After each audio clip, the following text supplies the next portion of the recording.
ჩემი შვილი უჭმელია, ჩემი შვილი აგვიანებს ლაპარაკის დაწყებას. 3 წლის ასაკში ბავშვი როცა არ საუბრობს, უკვე დიდი ძახილის ნიშანი უნდა დავსვათ. კარგით რა, 3 წლამდე სიტყვა არ მithქვამს. ყველა სფეროში ბავშვს უკვე პრობლემა ექნება, როდესაც კომუნიკაცია არ უნდა. ლოგოპედი არის ის პირველი სპეციალისტი. ფიზიკურად ბავშვთან ყოფნა არ ნიშნავს მასთან დროის ეფექტურად გატარებას. კარგით, კიდევ ერთი ეტაპი, რომელიც მშობლებს არ უნდა გამორჩეთ. არ არის აუცილებელი, რომ ბავშვს ჰქონდეს სათამაშოს მაღაზია სახლში. ხშირად ჩვენი მზრუნველობა ძალიან აფერხებს ბავშვის განვითარებას. აი, როცა ბავშვი არის მთელი დღის მშიერი, რატო არ ჭამს? იმიტომ რომ ეს ქცევის ნაწილია. საიდან იწყება ბავშვის კვებითი ჩვევების ჩამოყალიბება. კვების პროცესი არ უნდა გადააჭარბოს 9 საათი.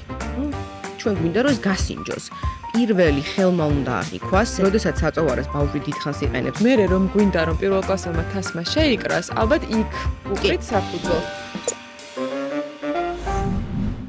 მოგესალმებით, მე კვანცა დარასელია ვარ და ეს არის ჩემი პოდკასტის მორიგი ეპიზოდი.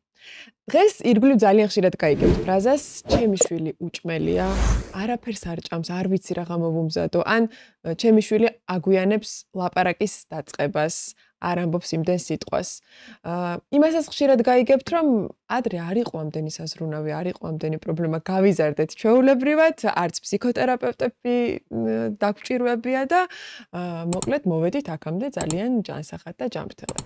როგორც მიხვდით, დღეს ვისაუბრებთ მეტყველების კომუნიკაციის და ასევე კვების დარღვევებზე ბავშვებში და ჩემი სტუმარი გახლავთ ტენისა და მეტყველების თერაპევტი თინათინ ანთიძე. მოგესალმებით თინათინ. მოგესალმებით. ძალიან მიხარია რომ ამ თემაზე ვსაუბრობთ, იმიტომ რომ ბევრი მშობლისთვის არის აქტუალური, ვისაც ყავს განსაკუთრებით ახლა პატარები, ვინც ახლა უნდა აიდგას ენა. მომწონს ეს სიტყვათა შეთანხმება და როდის არის ეს დრო? მოდით ამით დავიწყოთ, როდესაც ბავშვმა უნდა დაიწყოს ლაპარაკი, ანუ უკვე სიტყვიერი კომუნიკაცია შედგეს ჩვენ და ჩვენ შვილს შორის. ძალიან მნიშვნელოვანი და საინტერესო თემა არის და ჩემი აზრით ყველა მშობელს უნდა ჰქონდეს ამასთან დაკავშირებული ინფორმაცია.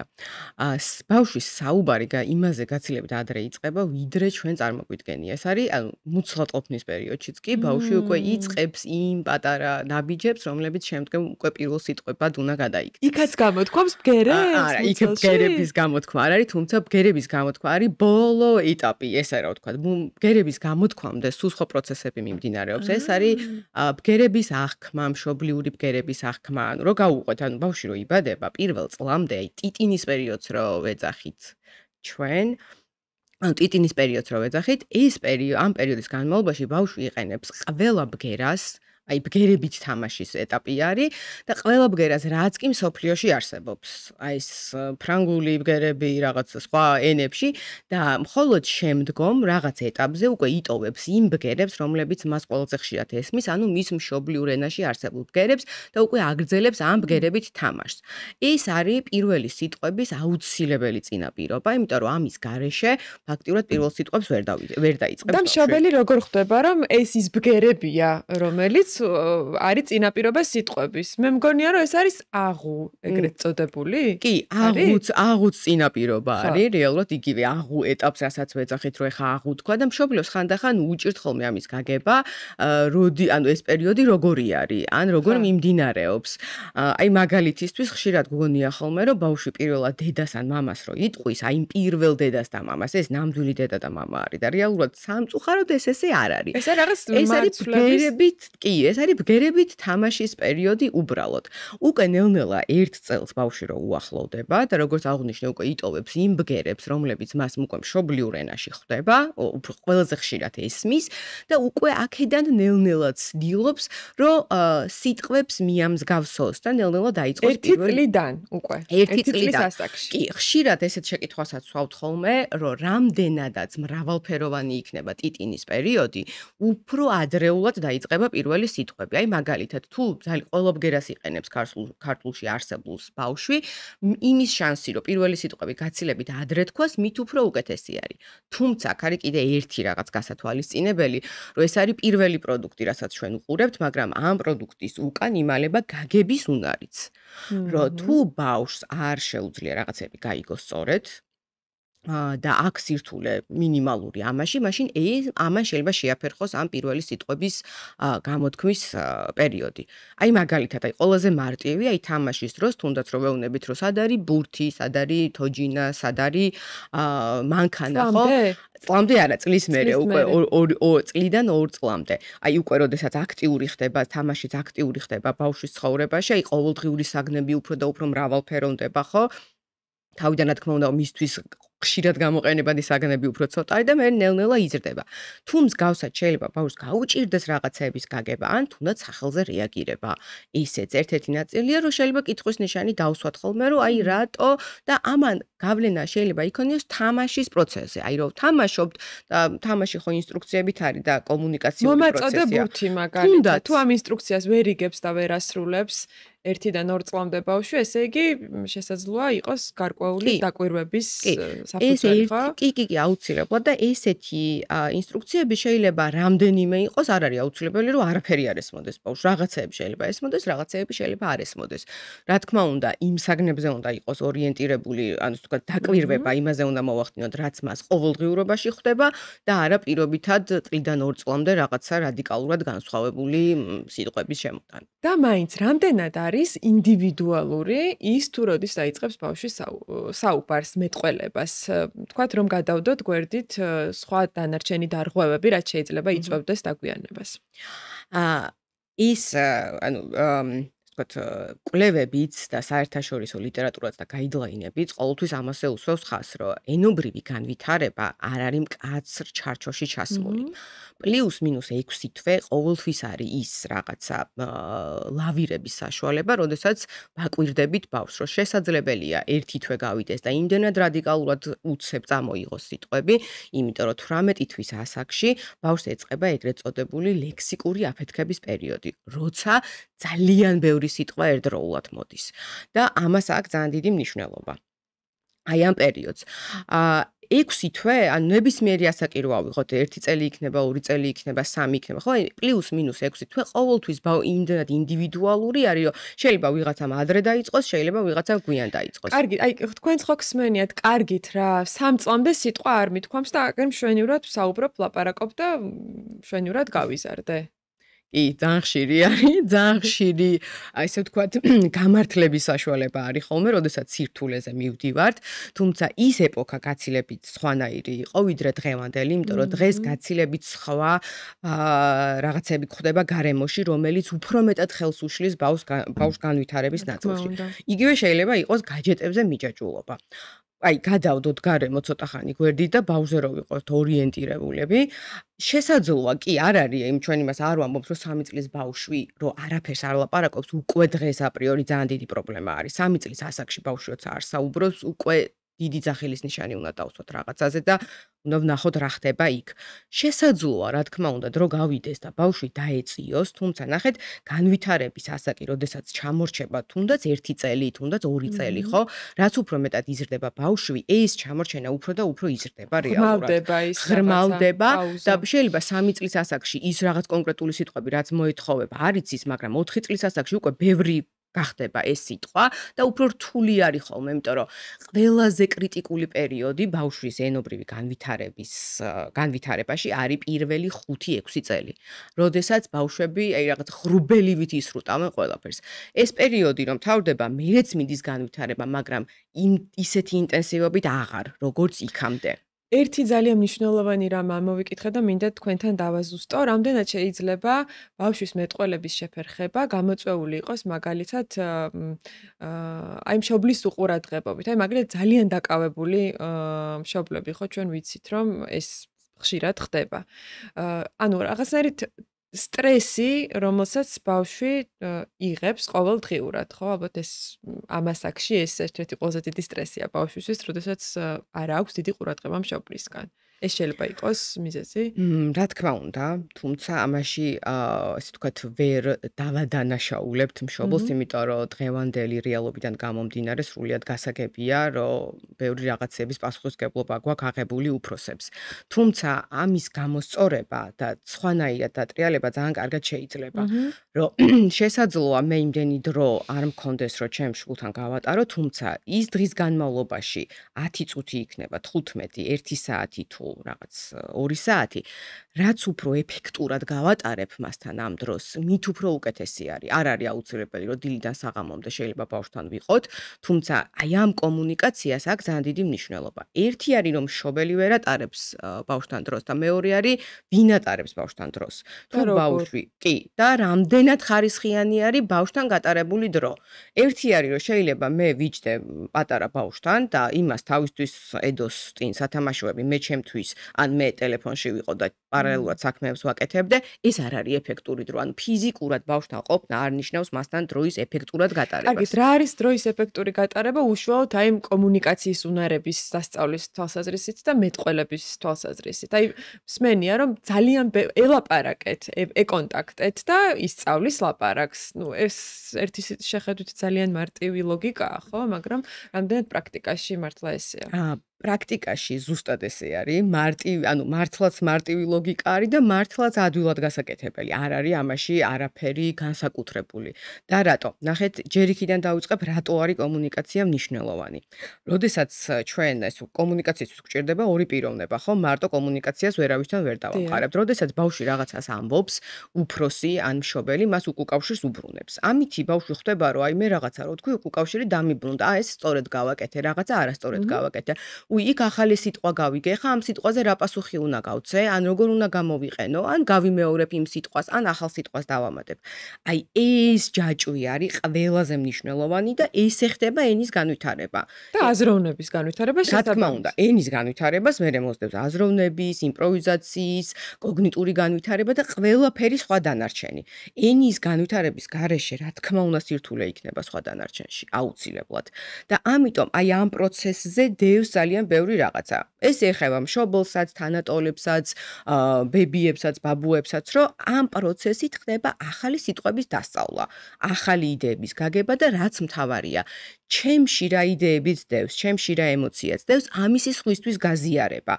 გაზიარებას აქვს ძალიან დიდი მნიშვნელობა. თუნდაც როგორ გავატაროთ ეფექტურად. დღეში გვაქვს დაუშვათ ყველაზე მინიმუმი, ვთქვათ 9 საათი, ხო? ეთამაშეთ ბავშვებს. უბრალოდ ეთამაშეთ. წარმოიდგინეთ, რომ თქვენც ხართ პატარა ბავშვი, როგორ ითამაშებდით. მე მაგალითად რომ მახსენდება, ჩემს ბავშვობაში ამდენი მრავალფეროვანი სათამაშო დიდად არ იყო და ცოტა ეხლა მეც რომ ვცდილობ რომ ვითამაშო. რამდენამეს გამოვიგონებდით ხოლმე? კი, აი ზუსტად, ნახეთ, არ არის და კიდევ სათამაშოებთან და თამაშთან დაკავშირებით, ამასაც ვიტყვი, რომ არ არის აუცილებელი, რომ ბავშვს ჰქონდეს სათამაშოს მაღაზია სახლში. ნამდვილად. ან პირიქით არის. კი, პირიქით არის, რაც უფრო, ანუ აი ზომიერად უნდა გქონდეს, არც ისე რომ არაფერი არ გქონდეს, არც ისე რომ ყველაფერი გქონდეს, იმიტომ რომ ბევრი შემთხვევაში ბავშვი ძალიან მალე ბეზრდება და დიდხანს ერთ თამაშზე ან აქტივობაზე ვერ ძლებს, ანუ გადადის მუდმივად, ერთს აიღებს, მეორეს დადებს, ერთს აიღებს, მეორეს დადებს და ესეც არის შემაფერხებელი. სხვათა შორის ერთ-ერთ ბლოგერს ვუყურებდი, ახალშობილი ყავს და ესეთი პოსტი ედო, რომ რა საჭიროა ამდენი სათამაშო, როდესაც არსებობს ბუნება, ხე, ფოთლები, ჩიტები და წერები და ასე შემდეგ და ეს ბავშვი იწვა აი ამ ეტლში და აი ამ ფოთლების შრიალით და ამ ხმებით და აი ამ მოძრაობებით და ფერებით ერთობოდა ძალიან დიდი ხნის განმავლობაში და ალბათ მისთვისაც რაღაცა ახალი აღმოჩენების თქმა უნდა, წყარო იყო. გარემოსაც ძალიან დიდი მნიშვნელობა აქვს. ერთადერთი მე არ ვარ მომხრე ძალიან ბევრი სათამაშოების და ეს აღნიშნეთ და თუმცა ზომიერად რატო? იმიტომ რომ ბავშვი სათამაშოებით სწავლობს დიდი ცხოვრებას. ბავშვი ამ აქტივობით, თუმცა შემიძლია წარმოსახვით არ არის აუცილებელი მქონდეს, რომ პირობითად სამზარეულობანა ვითამაშო, ნამდვილი სამზარეულოს ნაკრებით, რომ აი მოდი ვითომ გავაკეთე, გამოვიტანე. ესე სწავლობს ბავშვი დიდი ცხოვრებას და ესე შემოდის ის სიტყვები, რაც მერე დიდობაში მან უნდა გამოიყენოს. თუმცა ბუნებაში ერთი ცალი ფოთლითაც ან ბალახით ისე შემიძლია ერთი საათი ეფექტურად გავატარო, რომ ანუ არანაირი სათამაშო იმ პერიოდში არ დამჭირდეს. ასევე მნიშვნელოვანია განსხვავებული გარემოები, რაც უფრო ბევრს ნახავს ბავშვი, რაც უფრო ბევრი გამოცდილება ექნება. იგივე ბუნება, ზოოპარკი, ეზო, ბაღი, თუნდაც რაღაც სალაშქრო წასვლა, წვიმა, ყველაფერი საერთოდ, თუნდაც საჭმლით თამაში, აი რაღაცა საჭმლის მომზადების დროს, ან ჭამის დროს თამაში, თუნდაც რაც უფრო ბევრ გამოცდილებას მიიღებს, ყველანაირად უფრო უკეთესად წავა. ენობრივი განვითარებაც, კოგნიტურიც და ემოციური. მოდი დავასახელოთ კიდევ ერთი ეტაპი, რომელიც მშობლებს არ უნდა გამორჩეთ. აი ვიცით, რომ უკვე რაღაც აი წინადადება უნდა შეკრას ბავშვმა, ხო? ეს რა ასაკში უნდა მოხდეს? აი ვთქვათ, სტანდარტულად მეტნაკლებად. და რაღაც აი სიტყვათა მარაგი, უკვე რომ რა ასაკში უნდა დააგროვოს იმისათვის, რომ აი მშობელი, ვთქვათ, შვიდათ იყოს, რომ ვთქვათ, მეტყველების განვითარება მიდის სწორად. ნახეთ, ყველა ასაკს თავისი რაოდენობა აქვს ლექსიკური მარაგის. ესე ზუსტად შეიძლება რთულია ხოლმე რომ 3 წლის ასაკში პირობითად რაღაც 1500 სიტყვა და ჩამოვთვალოთ, ჩამოვწეროთ. არა, უბრალოდ ყოველდღიურობაში დააკვირდით, რამდენად ეფექტურად აღწერს რაღაცეებს. თუმცა 3 წლის ბავშვი. ხო, რამდენად შეუძლია გადმოსცეს ეს ყველაფერი. ნახეთ, როდესაც ლექსიკური მარაგი იზრდება, აი მოდი პატარა ასაკიდან დავიწყოთ და მივყვეთ, მალევე შემოდის ძალიან, აი 100 სიტყვაზე როგორც კი შეიძლება ბავშვმა უკვე დაიწყოს 2 სიტყვიანი წინადადებების კომბინაცია, ეგრეთ წოდებულ ფრაზებს ვეძახით ხოლმე, ხო? აი დედა მოვიდა. დედა მოვიდა, დიდი ბურთი, პატარა მაგიდა, დედა წავიდა, წყალი მინდა. აი ეს უკვე აი ამეებით კომბინაციას უკვე ადვილად იწყებს. თუმცა ლექსიკურ მარაგში ხდება პრობლემა, იქ უკვე ამაზეც ხდება გავლენა, რომ წინადადების შედგენა უკვე მიჭირს. რო გადავდივართ მე 3-4 სიტყვიან წინადადებაზე, ის რომ დღის რეჟიმი მოვყვეთ, პირობითად ვეკითხებით ბაღიდან რო გამოვიდა ბავშვი, აბა დღეს როგორი დღე გქონდა, რა საინტერესო რაღაცა მოხდა და ბავშვი უნდა რაღაცეების მოყოლა, მაგრამ წინადადებას ვერ აწყობს. ვერა და ამბობს თითო სიტყვით. 3-4 წლის ბავშვი, რომ ჭამე, ვითამაშე, დავხატე და დამთავრდა. როცა ამ დროს ჩვენ უკვე ვიცით, რომ იქ ბაღში რაღაცა საინტერესო მოვლენები შეიძლება ყოველდღიურად არ ხდებოდეს, მაგრამ კვირაში ერთხელ მაინც შეიძლება რაღაცა ბავშვისთვის დასამახსოვრებელი რაღაც ეპიზოდი იყოს, რისი გადმოცემაც უნდადეს. ან ხედავთ, რომ ბავშვი ესე გვიყურებს თვალებში და ჟესტებით გვიხსნის რაღაცებს, რომ იქ ის წავიდა, ამან რაღაცა გაკეთდა და ცდილობს, რომ სხეულით ენით მიგვანიშნოს, მაგრამ ვერა სიტყვებით. აი რა დგას ამის უკან? ყველაზე ხშირად მოდი მაშინ ვთქვათ ესეც, გარკვეული ვთქვათ განვითარების რა დარღვევები, თუ ეს შეიძლება იყოს ვთქვათ სამეთყველო აპარატის დარღვევა, თუ სხვა კიდევ აი ეს მიზეზები ჩამოვთვალოთ, რატომაც შეიძლება შეფერხდეს აი ეს ეტაპები მეტყველების განვითარების. ნახეთ როგორი რაღაცა არის, არ არის აუცილებელი კონკრეტული დიაგნოზი კონდეს ბავშვს. ენობრივი განვითარების შეფერხება, ესე ვიყენებთ ხოლმე სპეციალისტები, ეს ვთქვათ, ეს ტერმინი რო გამოვიყენოთ, ეს იმას ნიშნავს, რომ ბავშვი ყველანაირი თვალსაზრისით კარგად ვითარდება, უბრალოდ იგივე ლექსიკური მარაგი წინადადებების შედგენა, უბრალოდ განვითარებას ხაზ შედარებით ჩამორჩება. არის ასევე მეორე დიაგნოზიც, რომელსაც უკვე ვეძახით ენობრივი განვითარების დარღვევას, რომელსაც უფრო რაღაცა რამდენიმე ენობრივ განვითარებაში კომპონენტი აქვს უკვე სირთულე და ამას უკვე ცოტა სიღრმისეული შეფასება ჭირდება ხოლმე. რაც შეეხება ბგერების გამოთქმას, ბგერების გამოთქმა შემოდის ცოტა უფრო მერე და არ არის გადამწყვეტი. ნახეთ, ენა არის ჩემი კოგნიტური უნარი, ანუ გონებრივი უნარი, ანუ თავის ტვინში ხდება ეს ყველაფერი და მეტყველება ბგერების სწორედ გამოთქვა უკვე არის მოტორული უნარი, რომელიც მეტყველების აპარატთან არის დაკავშირებული. ესე იგი, თუ თქვათ ბავშვი ჩლიფინებს ან რაღაცა ასოებს არასწორად გამოთქვამს, ხო? ეს თქვათ ამას უფრო უნდა შეგვიძლია დაველოდოთ, რომ თავისით გამოსწორდება მეტყველებასთან ერთად, ვიდრე ის რომ თქვათ ბავშვი ვერ აღწერს რაღაცა საგანს კონკრეტულ ასაკში. თუმცა მანდაც არის გარკვეული ძახილის ნიშნები. აბა ვთქვათ ეს ძახილის ნიშნები. ნახეთ, როცა ბგერების გამოთქვასთან მივდივართ, ბავშვმა როცა იცის 100 სიტყვა, იგი გამართულად ფლიან სიტყვას ვერ იტყვის, ხო? მაგალითად ბურთი თავიდან არის შეიძლება იყოს ბუთი და მე რაღაც ეტაპზე გახდება ბურთი. რაც უფრო ბევრი სიტყვა აქვს, აი ეს შეცდომები უფრო და უფრო მცირდება რეალურად. და რაღაც ეტაპზე ბავშვის აი ეს თავის ენაზე საუბარი, ცოტა გაურჩევადი საუბარი ჩვეულებრივი ნაწილი არის და როგორც ნახეთ 5 წლამდე ყალიბდება ქართულში არსებული ყველა ბგერა. ეს იქნება სისინა და შიშინა ბგერებს რო ვახსენებთ ხოლმე. თუმცა ნახეთ 4 წლის ასაკი რო ავიღოთ, 4 წლის ასაკში თუ ბავშვის მეტყველება გაურჩევადი არის უცხოსთვის, აი პირობითად მე პირველად ვნახე და ბავშვი რაღაცას მელაპარაკება ლექსიკურ მარაგში პრობლემა არ აქვს, მაგრამ მე ვერ ვიგებ რას მეუბნება და უბრალოდ კონტექსტიდან გამომდინარე ვხვდები რაღაცაზე რომ მელაპარაკება, ეს უკვე ყურადღება მისაქცევი არის. უბრალოდ მინიმალურად, აი კომუნიკაციაში ხელი არ უნდა შეეშალოს ბავშვს მისი მეტყველების გამო. თორე გაურჩევადი რაღაცა სიტყვები რაღაც ეტაპზე ნორმა არის, რაღაც ეტაპზე 5 წლამდე შეიძლება არ ჩაითვალოს. და აქ არის ხოლმე პირდაპირ ლოგოპედთან უნდა მივიყვანო. ლოგოპედი არის ის პირველი სპეციალისტი, ვისაც ამ დროს უნდა მივაკითხოთ, თუ მაინც აქ არის რაღაცა სხვა ტიპის თერაპევტის ჩართვაც აუცილებელი, როდესაც ბგერების გამოთქმა არის პრობლემა. ნახეთ, ბგერების გამოთქმის პრობლემასთან დაკავშირებით შესაძლოა თან ახლდეს აი ის ენობრივი განვითარება მწირი ლექსიკური მარაგიც. ან შეიძლება მხოლოდ ბგერების, თუმცა მეტნაკლებად მაინც ძალიან გადაჯაჭვულია და ვერ ვყოფთ ერთმანეთისგან, იმიტომ რომ სიტყვა არის და ბგერაც სიტყვის ნაწილი არის. შესაბამისად, პირველი სპეციალისტი, რომელსაც უნდა ისე ვთქვათ, მივმართოთ, ეს არის ენისა და მეტყველების თერაპევტი, კომუნიკაციის ენისა და მეტყველების თერაპევტი, რომელიც ამ ორ ნაწილს კარგად დააკვირდება და თუ რაიმე მერე კითხვის ნიშანი დაისვა სხვა სირთულეებთან, მერე უკვე შესაბამის სპეციალისტთან მოხდება გადამისამართება. აუცილებლად მინდა კითხოთ ბილინგვურ ოჯახებზე, ანუ ზოგჯერ ორ და ზოგჯერ სამენოვანი ოჯახებიც გვხვდება, ხო? და ხშირად ბავშვის მეტყველების დაწყება, არ დაწყების საკითხი უკავშირდება ხოლმე იმას, რომ აი ბავშვი იბნება რომელ ენაზე აიდგას ენა, ასე ვთქვათ. ეს რამდენად პრობლემაა?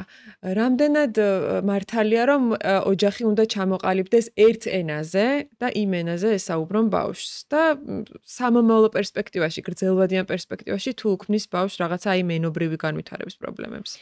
ძალიან საინტერესო და საკმაოდ ხშირად დასმული შეკითხვა არის ესეც და ნახეთ როგორი რაღაცა არის. როდესაც ბავშვს წინასწარ განწყობილება აქვს ენობრივი განვითარების სირთულის და ამ დროს შემოდის ორი ენა ბავშვის ცხოვრებაში, ეს კი არ იწვევს ენობრივი განვითარების სირთულეს. ამან უბრალოდ პროვოცირება მოახდინა და ადრეულ ასაკში გამოავლინა ენობრივი განვითარების სირთულე. ამ დროს ზუსტად მაგას ვაკეთებთ, რომ აუცილებელი არის, რომ პირველი ენა ჩამოყალიბდეს კარგად და ერთი ენა იყოს ეს. მნიშვნელობა არ აქვს, რომელი ენა იქნება, ამას გადამწყვეტი მნიშვნელობა არ აქვს, იმიტომ რომ აუცილებელია აი ამ კრიტიკულ პერიოდში ერთი ენის ჩარჩო და ყალიბი, ესე რომ ვთქვათ, ჩამოყალიბდეს, რომ მერე ამაზე მოხდეს სხვა ენების დაშენება.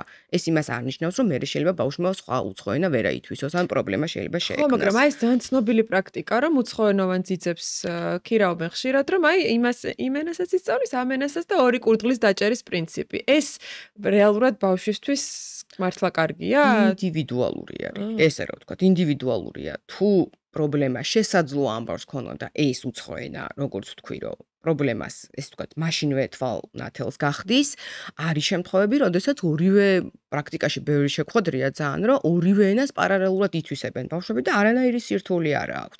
თუმცა თუ შევატყვეთ ენის განვითარების დინამიკაში მინიმალური ესე ვთქვათ, არც იმ ენაზე კარგად არ არის, არც ამ ენაზე, მაშინ რაღაცა სტრატეგია უნდა შევიმუშაოთ. თუმცა ხშირად ხდება, რომ ორს ერთად პარალელურად ითვისებენ ხოლმე და პრობლემას ეს საერთოდ არ წარმოადგენს.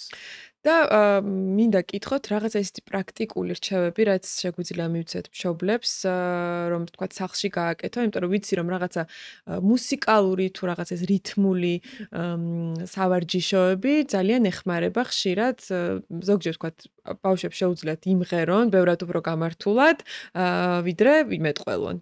აი რა რჩევები შეგიძლიათ მისცეთ მათ, ვინც აი გვიყურებს ახლა და რაღაცა უნდა რომ წაეხმაროს ამ პროცესს. ესე იგი, სიმღერას და მეტყველებას შორის ერთს რაღაცას ვიტყვი, რომ კარგია სიმღერა, თუმცა სიმღერის დროს იმიტომ მღერიან თავისუფლად, რომ ეს არის დაზეპირებული ნაწილი, უკვე ბევრჯერ მაქვს მოსმენილი, ბევრჯერ მაქვს ნამღერი, ძალიან კარგად ვიცი და ამ დროს მე, ესე ვთქვათ, გონებრივი უნარის ჩართვა ამ პროცესში არ მჭირდება. მაგრამ როდესაც საუბარი გაცილებით უფრო ბევრ უნარს მოითხოვს ერთიანობაში და იმიტომაც თავს არიდებენ ხოლმე მე ამ შემთხვევაში საუბარს. ამიტომ ყველაზე პირველი რეკომენდაცია არის, რომ ეფექტურად მოხდეს ბავშვებთან დროის გატარება. ეს არის თამაში. ჩავერთოთ ჩვენს თამაშის პროცესში, რასაც წეღანაც ვსაუბრობდი და თამაში იყოს მრავალფეროვანი, პირობითად სხვადასხვა ჟანრი ავიღოთ. პირობითად თუ გვაქვს არ არის როგორც თუ არ არის აუცილებელი ძალიან ბევრი წიგნები სახლში ქონა, თუნდაც გვაქვს კობიკები და მანქანა. ავაშენოთ რაღაცა ქალაქი, მანქანა წავიდა ჯერ მაღაზიაში, მერე კაფეში, მერე სახლში და აი ამ ორი ფერები თამაში დავასახელოთ ალბათ ხო? ფერები, უწინ, უკან, გვერდით, ქვეშ, ანუ კაცილებით ბევრი სიტყვის გამოყენება მოგვიწევს. შევიდა, გამოვიდა, ეხა მაღაზიაში რა იყიდა, მოდი ჩამოვთვალოთ პროდუქტი. ხო და ანუ პროდუქტის ჩამოთვლა. შენ რა გინდა რომ იყოს? თან მე მივყვე და მივცეთ ბავშვს საშუალება თვითონ განავითაროს უკვე ეს სიუჟეტი. აი ესეთი ტიპის სიუჟეტი რაც უფრო მრავალფეროვანი იქნება, მით უფრო უკეთესი არის და მით უფრო განმავითარებელი არის. და კიდევ ერთი ნაწილი არის როდესაც სათამაშოებზე მიდგება ხოლმე საუბარი, მშობლები ხშირად ამბობენ რომ აწყობს ძალიან ესე ვთქვათ ბევრ ნაწილიან ფაზლებს. კარგია, ცუდი არ არის, თუმცა ენობრივი განვითარების კუთხით ფაზლი არ არის ყველაზე იდეალური სათამაშო. იმიტომ რომ ფაზლი შემიძლია მარტო დავჯდე, ავაწყო ეს ნაწილები, ეს უფრო სხვა კოგნიტურ უნარებთან არის დაკავშირებული, რაც ენობრივ ნაწილთან. კი, რა თქმა უნდა, ანუ ისიც ძალიან კარგია, ისიც ძალიან საჭირო არის, იმას არ ნიშნავს, რომ არა. მაგრამ როცა ენობრივ განვითარებაზე ვლაპარაკობთ, ანუ მე მარტო ვზივარ, ავაწყე, დავალაგე, გადავდე მორჩა. აქ კომუნიკაცია არ არის, აქ გაზიარება არ არის, უბრალოდ ვიზუალური ნაწილი არის, კოგნიტური ნაწილი არის, რაც კარგად გამომდის, მაგრამ აი ეს ცოცხალი პროცესი არის ყველაზე მნიშვნელოვანი და ყველაზე მთავარი. ასევე კიდევ ერთი ესეთი გავრცელებული ფაქტორი, ჩემი შვილი უყურებს რაღაც უცხოენოვან ვიდეოებს გაჯეტში და ისე ლაპარაკობს ინგლისურად, ეგრე ქართულად ვერ ლაპარაკობს.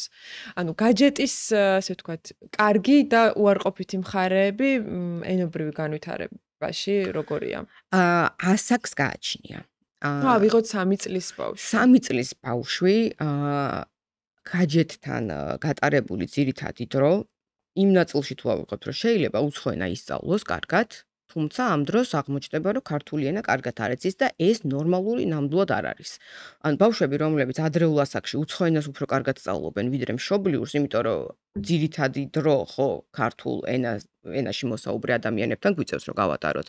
შესაბამისად ეს ნორმა არ არის, ამიტომ უნდა შემცირდეს. შეიძლება არ გაქრეს, იმიტომ რომ ამ ეპოქაში ვერ გავაკრობთ გაჯეტებს, ვერ გავაკრობთ ტელევიზორს, ვერ გავაკრობთ ტელეფონს, მაგრამ რაღაცნაირად ადაპტირდეს, დაწყვილდეს უფრო სახალისო აქტივობებთან. პირობითად ის, რასაც უყურებს ტელეფონში და მისთვის საინტერესო არის, ხო? ანუ ვერ ვეტყვით რომ მოდი არ დაგაინტერესოს ახლა ისე, მოდი დაგაინტერესოს სათამაშოებმა, წიგნებმა. ის აქტივობა გადმოვუტანოთ. ის აქტივობა გადმოვიტანოთ რეალურ ცხოვრებაში, რომ პირობითად რაღაცა პერსონაჟები თუ უყვარს, ანუ გამოვძერწოთ ის პერსონაჟები, დავხატოთ ის პერსონაჟები, გავაკეთოთ თოჯინები იმ პერსონაჟებისგან და იქ რასაც უყურებს, მოდი რეალურ ცხოვრებაში გავათამაშოთ. თუნდაც უყუროთ, მოდი 10 წუთიან, 15 წუთიან რაღაცა პატარა ფილმი იქნება, ეს ანიმაცია იქნება და მოდი ეს ახლა დავდგათ. რომ აი როგორ გახდება? ანუ ისიც პრაქტიკულად გამოვიყენოთ, მაგრამ ენობრივ განვითარებასაც ხელი შეუწყოთ.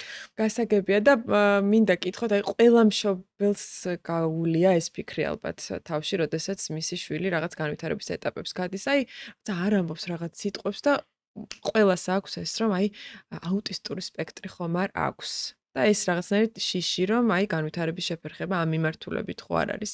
რა არის ის აი მართლა ძახილის ნიშანი, რაც შეიძლება მიანიშნებდეს და აი სადაც აუცილებელი არის ვთქვათ უკვე უშუალოდ სპეციალისტის ჩართვა. ამ შემთხვევაში, ასე ვთქვათ, ჩემი კომპეტენციიდან გამომდინარე, რაც შემიძლია ვთქვა, ეს არის პირველი კომუნიკაციის სურვილი. რამდენად აქვს ბავშვს კომუნიკაციის სურვილი ჩვენთან. თუ ბავშვი მუდმივად მოდის გვიყურებს თვალებში, აი ჟესტები ვახსენე ცოტა ხნის წინ, რომ აი ჟესტებით ცდილობს რომ გაგვაგებინოს რაღაცა, ხო? როდესაც ეს არის, ესე იგი მისთვის სულ ერთი არ არის საკომუნიკაციო პარტნიორს ეს მშობელი იქნება თანატული იქნება, რომ სულ ერთი არ არის, გააგებინებს თუ არ გააგებინებს.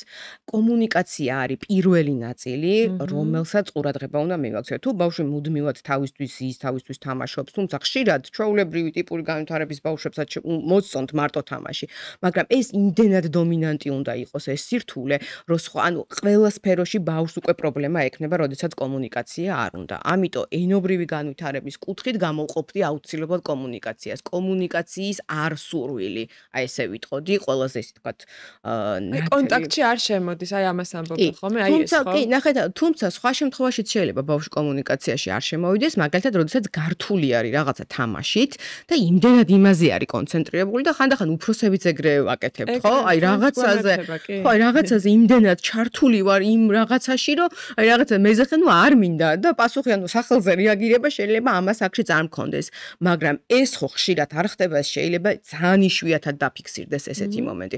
ამიტომ ესეც უნდა გავითვალისწინოთ. ხანდახან ბავშვები გართული არიან და მათი პირადი სივრცეც უნდა დავიცვათ, თუმცა ეს თუ ხშირია, ყოველდღიური არის და ნახეთ კიდევ მეტყველების სირთულეს, ანუ ენობრივი განვითარების სირთულეს, ასევე შეიძლება მოყვეს რაღაცა ქცევითი სირთულეებიც. პირობითად, რომ როდესაც ბავშვი მოდის და უნდა რომ რაღაცა გაგვაგებინოს, მაგრამ ჩვენ ვერ ვიგებთ, ვერ ხვდებით რა უნდა. რა თქმა უნდა და ამას მივაწერთ მაშინვე იმ ნაწილს, რომ რაღაცა ისე ვერ არის და რაღაცა დარღვევა შეიძლება კონდეს. შესაძლოა იყოს დარღვევა, რა თქმა უნდა, და ამიტომ არის შესაბამისი სპეციალისტი საჭირო, რომ სწორ გზაზე დააყენოს მშობელი უბრალოდ და არ იყოს რაღაცა პროცედურები აუცილებელი, იმიტომ რომ ყველა შემთხვევაში თერაპია არ არის აუცილებელი. მშობლის მიდგომის შეცვლაც კი საკმარისი არის. ხო, აი ეს უნდა მეკითხა, რა არ უნდა გააკეთოს მშობელმა ესეთ დროს. ძალიან ხშირად შევსწრები ვარ, რომ აი სხედან და უმეორებენ ერთ და იგივე კითხვას და აი გაიმეორე, აი თქვი, აი ეს თქვი, რა არის, რაც არ არის ეფექტური რა ასეთ დროს და რა არის შესაძლებელი. ნახეთ, აი ბევრი შეკითხვის დასმა არის ესეთი უნივერსალური, ყველაზე ხშირად დაშვებული შეცდომა, ესე რომ ვთქვათ. მუდმივად დაკითხვის რეჟიმში შეიძლება ბავშვი ყავდეს. აი მით უმეტეს მაშინ ეს რა არის, ეს რა არის. ხო, აი მით უმეტეს მაშინ, როდესაც რაღაცას შევატყობთ ბავშვს, რომ რაღაცა ისე ვერ არის ლექსიკურ მარაგში და გვინდა რომ ბევრი ილაპარაკოს. ან ვეუბნებით, რომ აბა გაიმეორე, ჭიქა, გაიმეორე, დანა, გაიმეორე, წიგნი. ახლა გამეორება, ანუ მე შემიძლია გავიმეორო ნებისმიერი სიტყვა, ანუ ჩინურადაც შემიძლია მე სიტყვა გავიმეორო, მაგრამ მე იმის მნიშვნელობა არ მესმის საერთოდ, ხო? თქვენ ჩინური იცით. ხო, ეს არ ნიშნავს, რომ მე ჩინური ვიცი. შესაბამისად, გამეორება საჭირო უნარი არის, ბავშვს თანდაყოლილი აქვს, ეს უნარი, ისე ვთქვათ, იმიტაციას ვეძახით, რომ სხვას მიბაძოს და მნიშვნელოვანია, მაგრამ ეს არ არის პირველი, ესე ვთქვათ, სავარჯიშო, რითიც ენის განვითარებას ხელს შეუწყობს. ამითი თავს ვერ დავიმშვიდებთ ყოველ შემთხვევაში. იმიტომ რომ ყველაფრის გამეორება თუ შეუძლია, ეს იმას არ ნიშნავს, რომ ბავშვს ენობრივი განვითარება კარგად მიდის. ან თუ გაიმეორა ის სიტყვა, მეორე წუთში მოვა და თვითონ გამოიყენებს. ენობრივი განვითარება არის ის, როდესაც ბავშვი დამოუკიდებლად ჩემი ზედმეტი შეკითხვების გარეშე იმეორებს და იყენებს იმ სიტყვას. აი ეს არის ყველაზე პირველი, რასაც ყურადღება უნდა მივაქციოთ. ან თუნდაც თხრობის შემთხვევაში, ხო, რაღაცას გვინდა რომ თხრობის უნარი განუვითაროთ. ბავშვი მოგვიყვეს და ერთ რაღაც კონკრეტული პატარა მოკლე ზღაპარზე იმდენად ბევრ შეკითხვას უსვევთ, რომ შევადაროთ, ზღაპარი უფრო მოკლეა ვიდრე ჩვენი შეკითხვა. ხო, და როგორ ნერვიულობენ ხოლმე, როცა ყვებიან, ძალიან დიდ ენერგიას და ემოციას დებენ ამ ყველაფერში და ძალიან, ასე ვთქვათ, იხარჯებიან, რომ ეს ამ წინადადებას თავი მოაბან. ხო, და მუდმივად ესეთი რაღაცა განსჯის ნაწილი არის, რომ ეხა რაღაცა უნდა ვთქვა, ეხა რაღაცა უნდა გავაკეთო, დაძაბულები არიან. ნახეთ, უნდა ვიმუშაოთ თხრობაზე, უნდა ვიმუშაოთ ლექსიკური მარაგის განვითარებაზე, მაგრამ იგივე პატარა ამბის თხრობა შესაძლოა კითხვების დასმით, ბევრი შეკითხვა არ უნდა დაუსვათ. ანუ აი ეს უნდა გვახსოვდეს მუდმივად. და ალბათ ხშირად რო უსწორებენ და შენიშვნებს აძლევენ, ეგეც ალბათ ნაკლებად არასწორად ხო, როდესაც არასწორად გამოთქვას ბავშვი რაღაცა ბგერას და ჩვენ მივდივართ და ვეუბნებით, რომ პირობითად ავიღოთ, აი ესე არა, ესე. ხო, აი რაღაცა ბურთი არასწორად თქვა და თქვა რაღაცა ბუთი. პირობითად. ეს ტიპური შეცდომა არის, აქვე აღნიშნულ ეხა უცებ ეს მაგალითი გამახსენდა. მივდივართ და ვეუბნებით, დედი, ბუთი არა, ბურთი, ეს არასწორი არის და რატო? ამ შემთხვევაში ბავშვის მიერ ნათქვამი ერთი არასწორი, მშობლის მიერ ნათქვამი მეორე არასწორი და სწორი ვერსია ესმის ერთხელ. ამიტომ ჯობია პირდაპირ უთხრათ, ბურთი და დამთავრდა. ანუ ჩვენ შეცდომა არ გავიმეოროთ არასდროს. და ხშირად არის ხოლმე რომ ბავშვის ლექსიკა ჩვენს ლექსიკაში შემოდის. მესმის ძალიან საყვარლობა არის, ძალიან რაღაცნაირი არის და დიდი ხანი. კი და ესეც შეცდომა არის. ანუ რაღაც ეტაპზე შეიძლება, მაგრამ ანუ აი დიდების ლექსიკონში ეს ლექსიკონი არ უნდა შემოვიდეს, რომ მაქსიმალურად სწორი ვერსია უნდა გაიგონ უფრო ხშირად. შვიდად და გაწონასწორებულ. რა თქმა უნდა. კარგით, გადავიდეთ თემაზე, რომელიც ასევე ბევრ მშობელს აწუხებს, მეც ვარ მათ შორის, რომ კვების მრავალფეროვნება ბავშვების რაციონში ძალიან დიდი პრობლემაა. დღეს არ ვიცი ვის ოჯახში როგორ არის, მაგრამ ჩემთან ასეა და ხშირად გამიგია ფრაზა: ჩემი შვილი არაფერს ჭამს. აღარ ვიცი უკვე რა მოვიფიქრო, რა გავაკეთო და როგორ ვაჭამო და ძალიან ნერვიულობენ ამაზე მშობლები. მოდით ვთქვათ, საერთოდ საიდან იწყება ბავშვის კვებითი ჩვევების ჩამოყალიბება. ანუ რა არის ის ძირითადი, რითიც საწყის ალბათ ძალიან დიდი მნიშვნელობა აქვს, ხო? როგორ ვიწყებთ ამ ჩვევებზე მუშაობას? ისევე როგორც ენობრივ განვითარება, კვების განვითარებაც გაცილებით ადრე იწყება, ვიდრე ჩვენ გგონია. იგივე როგორი რეჟიმით ჭამს ბავშვი. ამას ძალიან დიდი მნიშვნელობა აქვს. თუ ჩვილობაში? ჩვილობაშიც, რა თქმა უნდა, იმიტომ რომ ჩვილობაში მეტნაკლებად რეჟიმს ვიცავთ, იმიტომ რომ ესე არის საჭირო და რამდენად ვაგრძელებთ მე ამ რეჟიმს შესაბამისად პედიატრის ხელმძღვანელობით, რა თქმა უნდა. შემდგომ უკვე რამდენად ვაძლევთ ბავშვს საშუალებას ხელი მოკიდოს, შეეხოს პროდუქტებს, გამოცადოს სენსორულად სხვადასხვა ფაქტურები, პირობითად რომ ატამი შეიძლება უფრო წყლიანი არის, ვიდრე პური, პურს ნაფშვენები აქვს. ანუ რამდენად ვაძლევთ ამის საშუალებას, ამასაც აქვს ძალიან დიდი მნიშვნელობა. ასევე არის რომ ანუ რეჟიმი როდესაც დარღვეულია და ძირითადად გადავდივართ რომ ის მსნაობის პერიოდები უფრო მეტად არის რომ რაღაც დღის განმავლობაში არ ჭამენ და ოღონდ რაღაცა შეჭამონ, ამიტომ შოკოლადი, ორცხობილა ხშირად არის ხოლმე და მე უკვე მადა იმდენად აღარ აქვთ ბავშვო, იმ საჭმელს უკვე აღარ ღებულობენ. და პირველი შეკითხვა აქაც რაც უნდა დაისვას და რასაც სპეციალისტები ამას ვსვავთ, არ ჭამს არაფერს, რას ნიშნავს კონკრეტულად. იმიტომ რომ ხშირად აღმოვაჩენთ ხოლმე რომ ბავშვი ბევრ რაღაცასაც ჭამს რეალურად, ეს უბრალოდ მშობლის მოლოდინი არის განსხვავებული. კარგი, მოდით მაგალითს მოვიყვანოთ. მარტო ჭამს მაკარონს, შემწვარ კარტოფილს და ბანანს. ხო, ეს იგი რაციონში გვაქვს ორი ნახშირწყალი და სახამებელი, ესე რომ ვთქვათ, ნახშირწყალი, სახამებელი და ერთი ხილი. ეს უკვე პრობლემა არის. პირველი რა ასე თქვა რაციონს უნდა გადავხედოთ და კარგად უნდა შევისწავლოთ რაციონი და უნდა დავწმუნდეთ რამდენად ბავშვი ღებულობს მისთვის ზრდა განვითარებისთვის საჭირო ნივთიერებებს. თუ ანუ შეიძლება წვნიანი სახით არ ღებულობდეს, მაგრამ სხვა სახით ღებულობდეს, ეს ნორმალური არ არის, აუცილებელი რომ მანდამაინც წვნიანი სახით ღებულობდეს იმ რაღაცას. და არ არის აუცილებელი რომ მთლიანი მათლაფა სუპი დაასრულოს. აუცილებლად ძალიან სწორი არის, რომ არ არის აუცილებელი მთლიანად, ანუ აი დოზაც ჩვენ რო უნდა შევარჩიო და ჩვენი გადმოსახედიდან. თავარია, რომ ზრდის და განვითარებისთვის მნიშვნელოვანი რაოდენობა მიიღოს. იმიტომ რომ ხშირად მე აღმოვაჩენთ, რომ მშობლის ჩივილი არის იმაში, რომ უბრალოდ წვნიანს არ ჭამს. ან უბრალოდ რაღაცა ერთი სახის, რაღაცა კონკრეტული სახის, ესე ვთქვათ, ცილოვან საკვებს არ ღებულობს ისე როგორც მშობელს სულს. მაგალითად. ხო. ესე ვთქვათ, ხორცს თუ ჭამს პირობითად კატლეტს, მაგრამ არ ჭამს მწვადს, ეხა ეს არ შეიძლება იყოს პრობლემა და ამას გავიყვანთ იმ ნაწილში, რომ მისახედია. მოდით თქვათ, მართლა პრობლემატური შემთხვევები განვიხილოთ, როდესაც აი ფაქტობრივად მთელი დღე არის ბრძოლა ოჯახში მშობლის მხრიდან იმისათვის, რომ რამდენიმე ლუკმა საკვები მიიღოს ბავშვმა. მართლა მაინტერესებს, რა შეიძლება იდგეს აი ამ გაუკუღმართებული ჩვევა თუ არ ვიცი ამას რა ქვია. აი როცა ბავშვი არის მთელი დღის მშიერი, საერთოდ არაფერი ლუკმა არ აქვს მიღებული და მაინც პირს არ აღებს იმის, თუნდაც იმ საკვების მისაღებად, რომელიც მეტნაკლებად უყვარს. აი, ხო არსებობს ასეთი შემთხვევები? კი. რასთან გვაქვს საქმე? ნახეთ, აი ეს კონკრეტული მაგალითის დროს ერთ შეკითხვას დავსვავ. ნამდვილად დღის განმავლობაში არაფერი არ აქვს მიღებული თუ შეიძლება იქ კოკა-კოლა დალია, სასმოსნაო მიიღო, რაღაცა, ესე ვთქვათ, წაისმუსნა და ამიტომ არ ღებულობს მე იმ არა, ექსპერიმენტიც ჩაუტარებია ამ ოჯახს და უბრალოდ ბავშვი არ ჭამს. საერთოდ არაფერს. ხო. ბევრი რაღაცის მიზეზი შეიძლება იყოს ეს კონკრეტული სირთულე. მოდი რომ დავიწყოთ იქიდან, რომ ძალიან ადრეულ ასაკში ბევრი ბავშვი მიჩვეული იყო დაბლენდერებულ საკვებზე და ფაქტურის ცვლილება არ მოხდა დროულად. აი, როდის უნდა მოხდეს? როდესაც ბავშვს უკვე კბილები ამოსდის და კბილები იწყებს 1-2 მაინც ამოსვლას შესაბამისად, უკვე ფაქტურის გაზრდა შეცვლა და განსხვავებული ტიპის ფაქტურების მიწოდება ძალიან აუცილებელი არის. ეს აფერხებს, ნახეთ, ანუ დაბლენდერებულ საკვებს სულ ერთი ფაქტურა აქვს. იგი ვერ იქნება მშრალი, ანუ შეიძლება ოდნავ მშრალი იყოს, ან ოდნავ სველი იყოს. მეტი სხვა ფაქტურა იქ ვერ იქნება, ხო? და როდესაც ბავშვი ვერ იკვლევს ამ სხვა ფაქტურებს და უცებ დაბლენდერებული საკვებიდან გადაყავს უკვე შედარებით ურთულებთ და მყარზე, მერე მას არ აქვს ეს გამოცდილება და ეს მისთვის შეიძლება არასასიამოვნო იყოს. და რაც ძალიან ბუნებრივია, შეიძლება ქცევის გამო კი არ აკეთებს, უბრალოდ არ უნდა.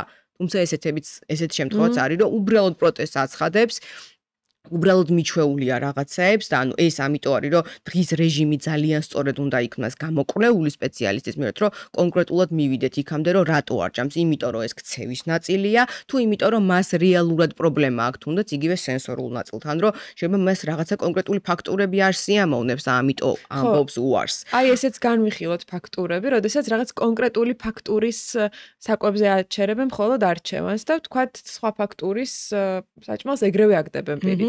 კი, ნახეთ, აი აქაც შესაძლებელი არის ერთი ნაწილი, რომ ეს არის სენსორულ ნაწილში გადის ეს სირთულე, რომ რაც ნიშნავს, რომ ანუ ეს ფაქტურების შერჩევა. კიდევ ერთი ნაწილია, როდესაც მე დიდხანს ვარ დაბლენდერებულ საკვებზე, ან შეიძლება არც ვიყო დაბლენდერებულ საკვებზე, მაგრამ გამირთულეს ფაქტურა და ცოტა უფრო მყარი ან ცოტა უფრო განსხვავებული, ასევე ბავშვს შეიძლება ჰქონდეს ღიჭვასთან დაკავშირებული სირთულე, რომელსაც შეიძლება უბრალოდ ვერ ვამჩნევთ ჩვენ. რომ აი ეხა ვიტყვი როგორ ხდება ღეჭვის პროცესი. ანუ საკვების ჩაკვეჩვა ხდება წინა კბილებით აუცილებლად. ანუ პირველი ლუკმა უნდა ჩავკვიჩო წინა კბილებით და მერე შემდგომ ენამ უნდა გადაიტანოს ეს ლუკმა მარჯვნიდან მარცხნივ, მარცხნიდან მარჯვნივ. ეს უნდა მოხდეს, ესე ვთქვათ, წრიულად, კარგად უნდა დაგუცმაცდეს ეს საჭმელი და მერე უნდა მოხდეს ამის გადაყოფა. ანუ ეხა ერთი შეხედვით მარტივი პროცესია უხწერე, მაგრამ გაცილებით რთული პროცესი არის რეალურად ეს. ანუ როდესაც მე ვშლით ხოლმე, აი არც ზე მარტივი არ ჩანს. თუ სადმე რომელიმე ნაბიჯზე ბავშვს სირთულე აქვს, ის უკვე კვებასთან და მისთვის კვებასთან დაკავშირებული პრობლემა უკვე სტრესთან არის დაკავშირებული. ამის გამომწვევი რა არის? ვთქვათ, აი ბოთლი, რომლითაც იკვებებოდა, ვთქვათ, აი წლამდე, ზოგი 2 წლამდე. ერთ-ერთი ბევრი მიზეზი აქვს ამ ყველაფერს, ერთ-ერთი საწოვარო ძალიან დიდ გამოყენება, იმიტომ რომ ნახეთ, ანუ წოვის დროს ასე ვთქვათ, წოვა თავიდან არის ჩვეულებრივი, ხო? რაღაც ეტაპზე ბავშვმა ეს უნარი უბრალოდ უნდა დაივიწყოს და აღარ არის საჭირო. წოვის დროს ენა მოძრაობს წინ და უკან მხოლოდ და კვების დროს ანუ ენამ წრიული მოძრაობა უნდა გააკეთოს, ანუ გადავიდეს ერთ მხარეს, მერე მეორე მხარეს და ეს პროცესი უნდა ჩართოს. როდესაც ჩვენ რაიმე კონკრეტულ უნარს არ ვაძლევთ დავიწყების საშუალებას, ეს ესე იგი რჩება და არ ვაძლევთ სხვა მოტორულ უნარებს განვითარების საშუალებას. იგივე არის ხოლმე ხშირად ვაკვირდებით, რამდენ შეუძლია ბავშვს საწრუპით დალევა. ანუ აღმოჩნდება, რომ ესეც სირთულე არის, იმიტომ რომ ესე ვთქვათ, აი ტუჩის, ყბის და ენის კოორდინაცია ერთმანეთთან გაცილებით უფრო მნიშვნელოვანი არის, ვიდრე რაღაცა კვების პროცესი. თუ იქ რომელიმე დონეზე, რომელიმე ეტაპზე რაღაცა პრობლემა არის, მაშინვე კვება ხდება აუცილებლად რაღაცა არასასიამოვნო. თუმცა მეორე ნაწილიც აქვს ამას. რაც აღვნიშნეთ აი სენსორული ნაწილი, რომ ფაქტურის მიხედვით შევარჩიე, ტექსტურის მიხედვით, ფერის მიხედვით შევარჩიე. უბრალოდ სწორედ უნდა გამოვიკვლიოთ, რატომ ხშირად უნდა ვესაუბროთ ბავშვს ამ ნაწილზე და ჩვილობის ასაკში და პატარაობიდან უფრო მეტად მივცეთ, ხშირად გვეშინია, რომ მე არ დაისვაროს ბავშვი და მოდი მე ვაჭმევ. ან არ დაისვაროს და აი რაღაცა გაკავებული, ან რაღაცა ისე, რომ უბრალოდ აი კვების პროცესი უნდა იყოს სასიამოვნო. და სასიამოვნო კვების პროცესი ბავშვისთვის და არა ჩვენთვის.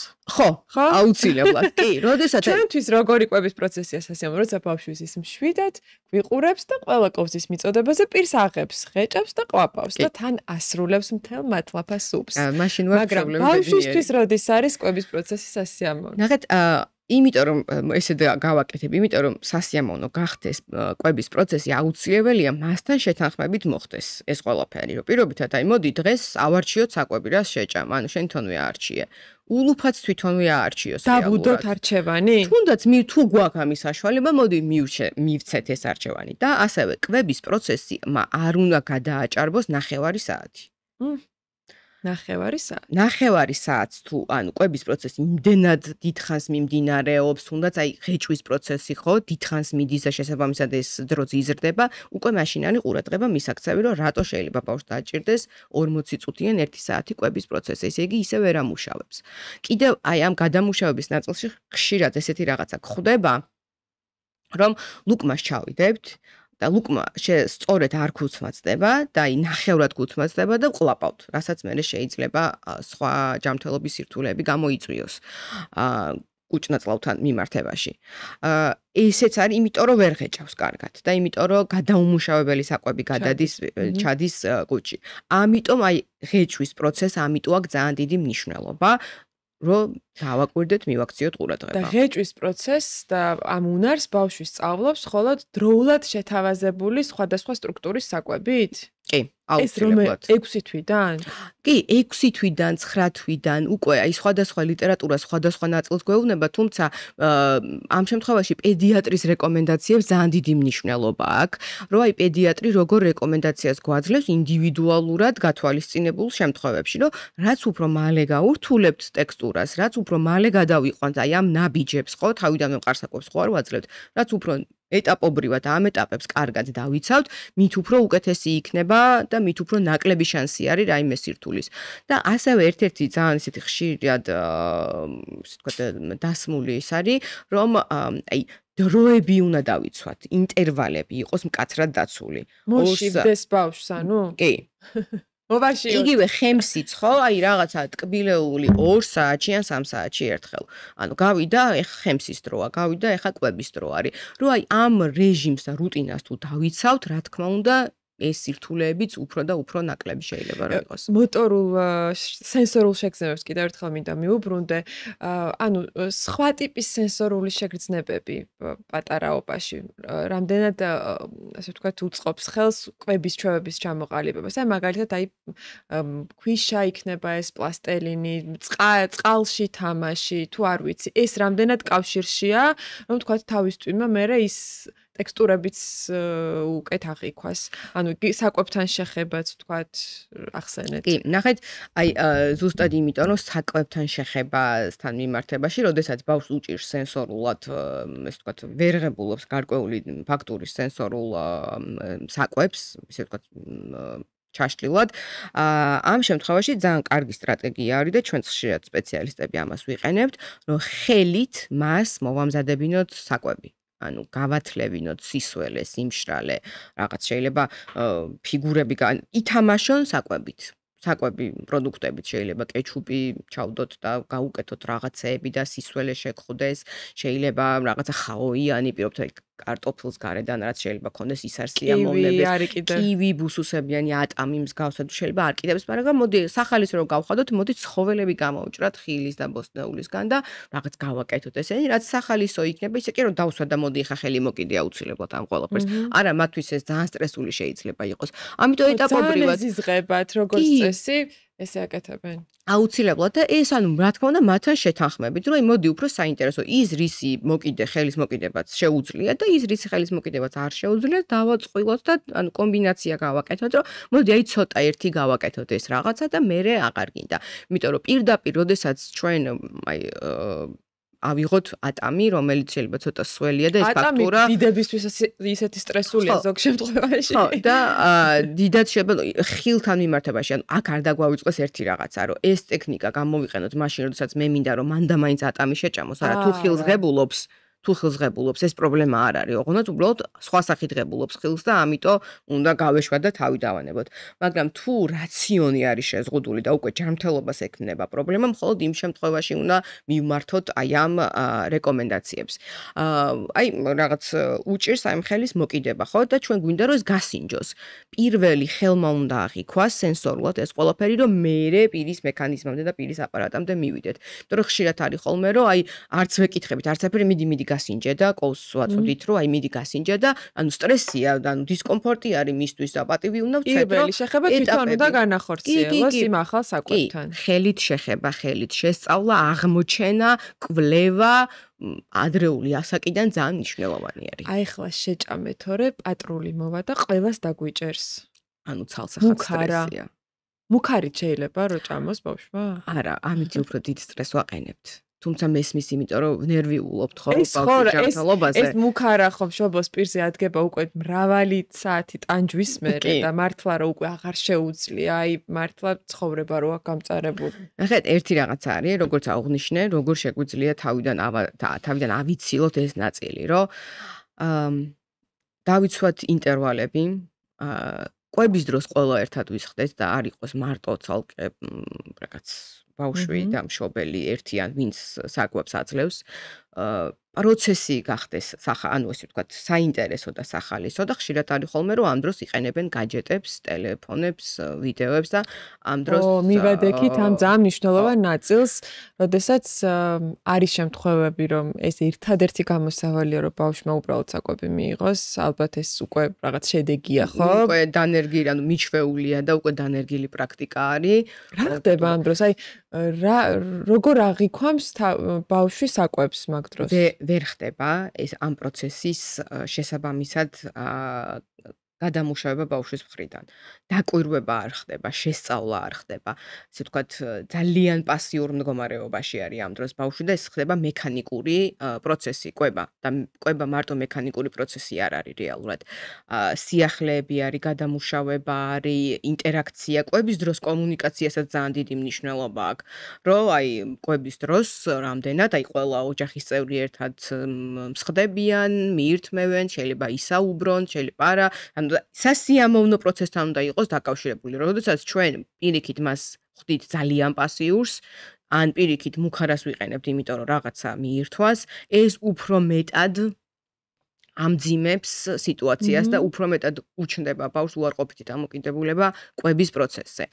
ერთი კითხვა მაქვს, რამდენად არის ძუძუთი კვება რაღაცნაირად განმაპირობებელი სამომავლოდ კვების რაღაც ეს ალბათ ნუტრიციოლოგების თემა არის უფრო, მაგრამ უშუალოდ აი რამდენად არის მნიშვნელოვანი. ეს ბოლო კვლევები, რასაც ამ ნაწილში გვეუბნება, ეს არის ის, რომ ძუძუთი კვებაზე არის თუ არ არის ბავშვი, ეს არ არის წინაპირობა იმის, რომ შეიძლება კვებითი სირთულეები ბავშვს ჰქონდეს სამომავლოდ.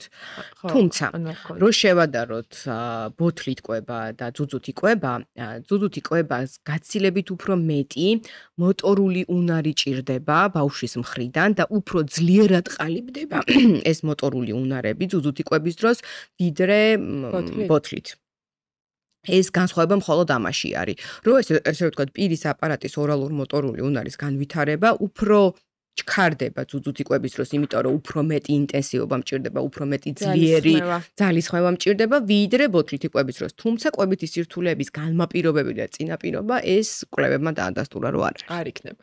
კარგი, და რა არის ის ასაკი, როდესაც აი აუცილებელია, რომ უკვე ბოთლი და საწოვარა გადააგდოს ბავშვმა და მშობლმა, რომ ძალიან ბევრი მშობელი ვიცი, ვინც ვერანებებინებს თავს ამ ბოთლზე და შესაბამისად აი ამ ფორმულით კვებებიან 2-3 წლამდე ძალიან ხშირად და შემდეგ ალბათ ამიტომაც უჭირთ სხვა საკვების მიღება, ხო? კი, ნახეთ, იგივე არის ზუსტად ბოთლითი კვება და საწოვარას ვინც იყენებს იმ შემთხვევაში ძალიან დიდ ხანს ხდება ხოლმე. ბოთლითი კვება უფრო ნაკლებად, მაგრამ საწოვარას ძალიან დიდი ხანი გამოყენება შესაძლოა გამოიწვიოს შემდგომ ბგერების გამოთქმასთან დაკავშირებული სირთულეები და რატო აი ხშირად მინახია 4 წლის და 3 წლის ბავშვი რომელიც საწოვარას იყენებს აქტიურად ოღონდაც. ზოგიერთი არის რომ აი მაგალითად ძილის წინ მხოლოდ ღამით. ნახეთ ეს პროცესი ბავშვისთვის არის თვითრეგულაციის პროცესი, დამშვიდების ნაწილი. თუ ამის ჩანაცვლება მოხდება სხვა რაღაცით, რა თქმა უნდა უკეთესია. დროები უნდა შემცირდეს. ან მესმის ბავშვისთვისაც სტრესია ერთ დღეს გაიღვიძოს და მოდი დღეს ავკრძალოთ ახლა ეს ყველაფერი და დავუმალოთ. საკმაოდ სტრესული ნაწილი არის. თან ის არის ყველაზე ისეთი გულის ამაჩუყებელი, რომ ჩვენ ვაძლევთ და ჩვენვე ვართმევთ. კი, ზუსტად. და ანუ ეს უნდა მოხდეს შეთანხმებით, ცოტა ეს ვთქვათ, რბილად და არა მკაცრად, რომ აი მოდი დღეს აღარ და ამიტომ ბავშვი ძილის წინ ძალიან ბევრი იტიროს და ესე დაიწინოს. ეტაპობრივად, თუმცა აუცილებელია, რომ დროულად იყოს ამის ამოღება. ფაქტიურად, როდესაც უკვე პირველი კბილები ბავშვს ამოსდის, უკვე შეგვიძლია ნელ-ნელა დავიწყოთ ამაზე მუშაობა. ნახეთ, როდესაც საწოვარას ბავშვი დიდხანს იყენებს და მთელი დღის განმავლობაში უკვე 3 წელი, 2 წელი, წინა კბილების და ანუ ზედა და ქვედა ყბაზე კბილები უკვე სხვანაირად ხდება მათი გაზრდა და პატარა რაღაცა ღიობისავით ჩდება, რომელშიც ლაპარაკის დროს მე ჰაერნაკადი რო გამოდის, სულ სხვა ჟღერადღობას იღებს ეს ბგერები და შესაძლოა ამანაც გამოიწვიოს ეს ყველაფერი. ამიტომ თუნდაც იგივე ნაწილში კიდევ რომ როდესაც საწოვ არ არის, წოვის რეფლექსია არის, ხო? აქ ღეჯვის რეფლექსია ვერ შემოდის. თუნდაც იმიტომ რომ არ ვაძლევთ ისევ წოვის რეფლექს დავიწყების საშუალებას, რომელიც გაცილებით დიდი ხნის წინ უნდა ყოფილიყო. ამანაც შესაძლოა მიიყვანოს იქამდე, რომ პირის მექანიზმში, აი ის ჯაჭვი რაც წეყანო ახსენე, ისე კარგად ვერ განვითარდეს. არ არის აუცილებელი რომ ეს ესე მოხდეს, თუმცა რისკი ამაში არის ნამდვილად. და კიდევ ერთხელ მინდა მივუბრუნდეთ თვითკვების ნაწილს, გასაგებია რომ ეს სხვადასხვა ტექსტურების შეგრძნების თვალსაზრისით ძალიან მნიშვნელოვანია, მაგრამ კიდევ რა უნარების განვითარებას უწყობს ხელს, იმიტომ რომ ძალიან ისეთია რა, რაღაც ასაკში ბავშვი ყველა ვარიანტში თვითონ კიდევ სკოვს ხელს და თვითონ მიაქვს თეფშისკენ, ხო? და მერე პირისკენ.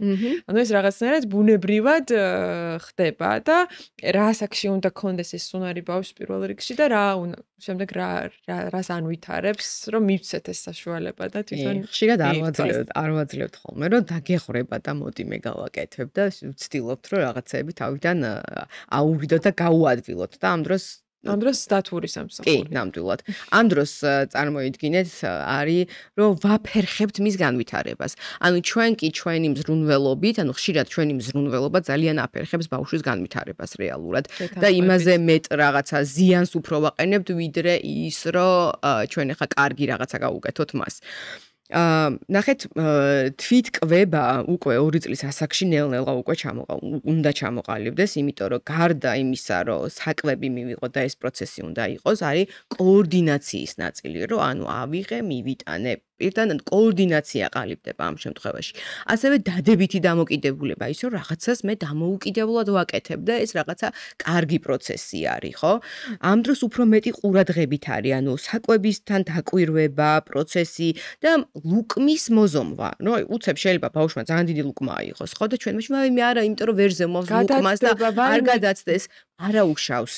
ნახეთ, ანუ უნდა მოზომოს თვითონ რომ მიხვდეს რა არის დიდი ლუკმა, რა არის პატარა ლუკმა, იმიტომ რომ ლუკმის ცნობიერებაც კი მნიშვნელოვანი არის აი იმ კვების სირთულეების შემთხვევაში, იმიტომ რომ ხანდახან ვერ ვზომავთ ლუკმას და ხო უნდა ნელ-ნელა ვისწავლოთ, აი ეს ყველაფერი ხდება თვით კვების და დამოუკიდებლად კვების პროცესში, რაც ასევე ძალიან მნიშვნელოვანია. ერთი შეხედვით ძალიან ისეთი უნარები არის, რასაც ყოველდღიურობაში შეიძლება არ ვაქცევდეთ ყურადღებას და მე რა მოხდა ეს ერთხელ და რაღაცა, მაგრამ ერთიანობაში ძალიან მნიშვნელოვანია დამოუკიდებელი კვება. ხო, ალბათ მე რომ გვინდა რომ პირველ კლასელმა თასმა შეიკრას, ალბათ იქ უყრით საფუძველს, ხო? აუცილებლად. მე ისეთ ასაკში ვთხოვთ უკვე რაღაცებს, როცა უკვე თვითონ უნდა გააკეთოს, მაგრამ ჩვენ ამ დროს საფუძველი იქ არ ჩაგვიყრეთ და ჩვენ გაუადვილეთ ეს ყველაფერი, ჭყალებში გაუადვილეთ, უფრო უარყოფითად გაუადვილეთ რეალურად, ვიდრე დადებითად. ამიტომ ნებისმიერი რაღაცა არის, იგივე რომ გვეშინია რომ არ წაიქცეს, არა, უნდა წაიქცეს, რომ ნახოს, განვითარდეს, ისწავლოს და შეცდომა მე შემდგომ არ დაუშვას. ამას აქვს ძალიან დიდი მნიშვნელობა. ხო, აი ნუ დარბი ხარ გაოფლიანდებით, არ უნდა უთხრათ. ხო, უნდა მეცადოთ ყოველ შემთხვევაში, იმიტომ რომ მეც ხანდახან ხშირად ჩემს ბავშვთან როცა მუშაობის პროცესში მეც ხშირად ინსტინქტურად წამოვწდება, თუმცა სადღაც მენთება ხოლმე ისისა, რომ ბავშვს უნდა მიცე განვითარების საშუალება და შენი ნასწავლით და შენი ესე რომ ვთქვათ ხელის გულზე ტარებით ამას თვითონ ანუ დამოუკიდებლად უნდა ისწავლოს.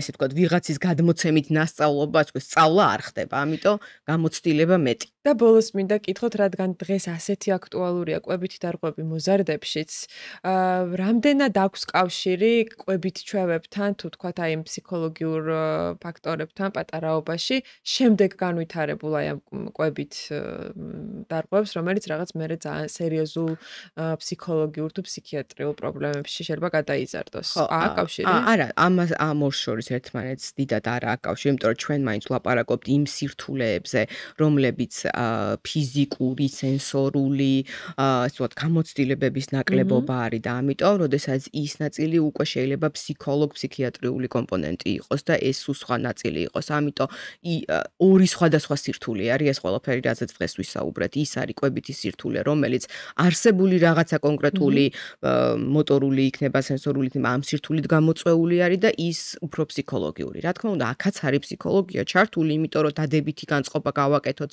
მუშაობების პროცესის მიმართ და ასე შემდეგ, თუმცა გადაჯაჭული ერთმანეთთან ნამდვილად არ არის. რამე ისეთი ხომ არ გამოგვრჩა, რაც ძალიან მნიშვნელოვანია. მე მგონი არა. ყვებასთან და კომუნიკაციასთან დაკავშირებით. მე მგონი არა. მე მგონი საინტერესო საუბარი გქონდა თინათინ, დიდი მადლობა მინდა გითხრათ, რომ იყავით ჩვენი პოდკასტის სტუმარი. ჩვენს მაყურებელსაც მადლობას ვეტყვი, რომ გვიყურა. იმედი გვაქვს დაგვიტოვებთ თქვენს გამოხმაურებებს, არ დაგაუწყეთ რომ გამოგვიწეროთ. და კი მომავალ ეპიზოდამდე გემშვიდობებით.